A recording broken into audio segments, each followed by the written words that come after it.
नमस्कार दोस्तों, मैं सपन चौधरी कलकत्ता कलकत्ता से आप लोग का सामने हाजिर हूँ। मेरा अपना आपका सबका कम्युनिटी यूट्यूब चैनल के बिलोला लेके आप लोग सब जानते हैं।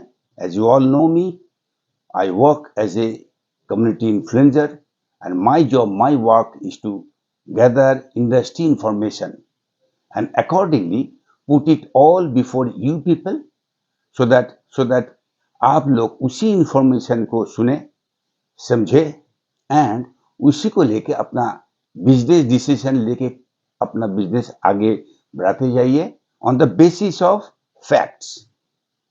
देखिए, मैं समझता हूँ एंड बोलता भी हूँ कि एमएनई मतलब मीडिया एंड एंटरटेनमेंट इंडस्ट्री, ये जिस दिशा में, जिस स्पीड में ये चल रहा है, आगे दिन में ये कहाँ जाएगा, ये क्या साइज या शेप लेगा, किसी को पता नहीं, कोई सोच भी नहीं सकता है।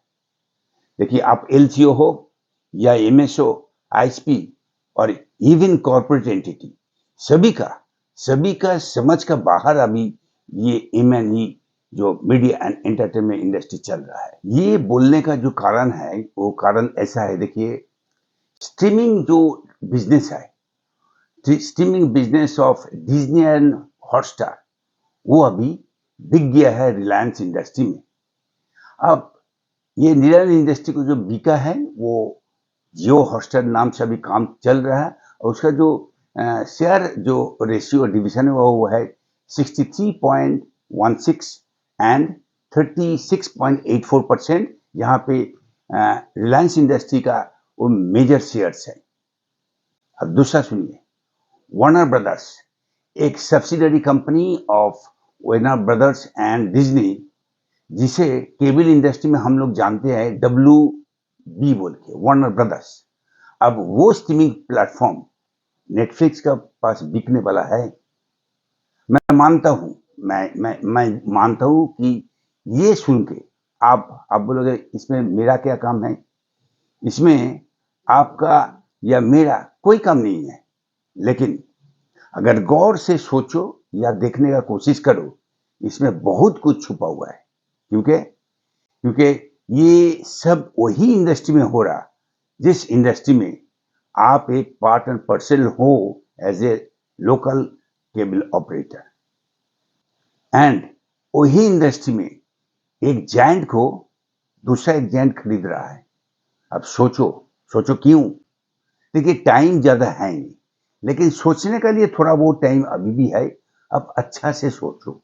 अब मैं आपका जो सोच है उसमें कुछ इनपुट देंगे ताकि आपका दिमाग का बत्ती जल जाए। Media and entertainment industry is going to be a very big industry and all serious big companies are taking over the other. अब आपको सोचना है एज एलसीओ, आप इस इंडस्ट्री में कहां पे हो। देखिए, बोलने के लिए तो आप कहीं पे नहीं है, क्योंकि वो सिर्फ बोलने के लिए बोला जाता है। But fact of the matter is you as LCO ये पूरा सिस्टम के एक अहम भूमिका आप निभाते हो। देखिए, ये बात मैंने क्यों बोला, क्योंकि कोई भी सामान या प्रोडक्ट एंड यूजर मतलब कस्टमर के पास पहुंचने के लिए एक डिस्ट्रीब्यूशन सिस्टम का जरूरत होता है। और इसीलिए आज फूड डिलीवरी चेन ये भी एक सिस्टम है जो जरूरत पड़ता है। ग्रोसरी डिलीवरी सिस्टम चेन, वो भी आपको जरूरत पड़ता है। अब देखिए, बैंकिंग बोलिए या इंश्योरेंस बोलिए, बैंकिंग या इंश्योरेंस में भी एजेंट या फील्ड ऑफिसर का जरूरत पड़ता है। अब फार्मा इंडस्ट्री को देख लीजिए, वहां पे एमआर या रिटेल शॉप का जरूरत पड़ता है। मतलब मैं अगर ये बोलना चालू किया, ये खत्म होने वाला लिस्ट नहीं है। सिमिलरली यू एज एलसीओ ये मीडिया एंड एंटरटेनमेंट इंडस्ट्री का लास्ट माइल ऑपरेटर हो, जो अपना बनाया हुआ जो नेटवर्क इंफ्रास्ट्रक्चर है उसी का द्वारा सर्विस कंज्यूमर का पास आप पहुंचाते हो। रेवेन्यू कलेक्शन का जो चेन है उसका एक हिस्सा हो आप। इस काम के लिए आप जो इंपॉर्टेंट रोल प्ले करते हो एज एन एलसीओ, उस बारे में आपको खुद ही पता नहीं है। रीजन वो एक ही है, वही 20 साल पुराना घिसा पीटा सोच या विचार। देखिए, एक बार आँख खोल के देखिए, दुनिया बदल रहा है। ब्रॉडकास्टिंग इंडस्ट्री में एमलगमेशन बोलिए, एक्विजिशन वो चल रहा है।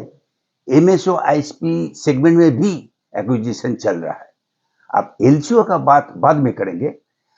35 साल बाद लीगल एंटिटी एस्टेब्लिश करने के लिए जो अपॉर्चुनिटी आज एलसीओ को मिल रहा है, मतलब एलसीओ को जो एमआईबी रजिस्ट्रेशन का जो बंदोबस्त किया गया है, एलसीओ अभी वो भी करने से हिचक रहा है।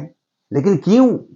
God knows. इस बारे में मैं कंटिन्यूअस बोलते जा रहा है एलसीओ को। एलसीओ, आप अपना एमआईबी रजिस्ट्रेशन कंप्लीट कर दो, जल्दी करो। लेकिन भगवान जाने वो क्या सोच में पड़ा है।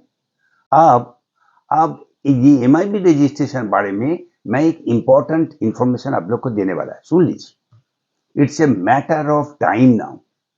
It's a matter of time now as MSO and ISP बिना रजिस्ट्रेशन किया हुआ एलसीओ को आगे दिन में सिग्नल देने के लिए इनकार करेगा।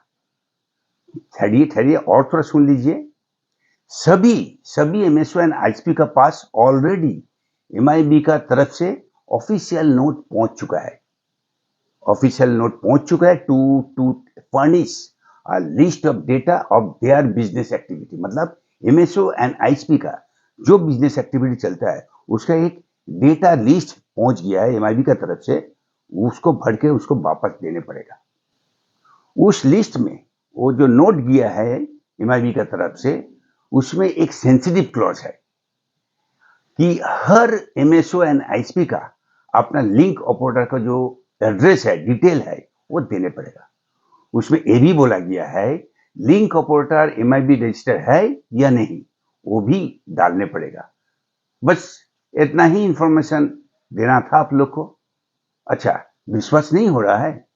देन एक काम कीजिए, go to your MSO and ISP and ask them it is true और फॉल्स। देखिए, आप एक काम कीजिए ना, एमएसओ आईएसपी के पास चला जाइए, पूछिए ये घटना घटा कि नहीं, ऐसा सिचुएशन आने वाला है कि नहीं, एमआईबी में लिंक ऑपरेटर का डिटेल देना पड़ेगा और लिंक ऑपरेटर का एमआईबी रजिस्ट्रेशन है कि नहीं, ये भी उस लोग से मांगा है।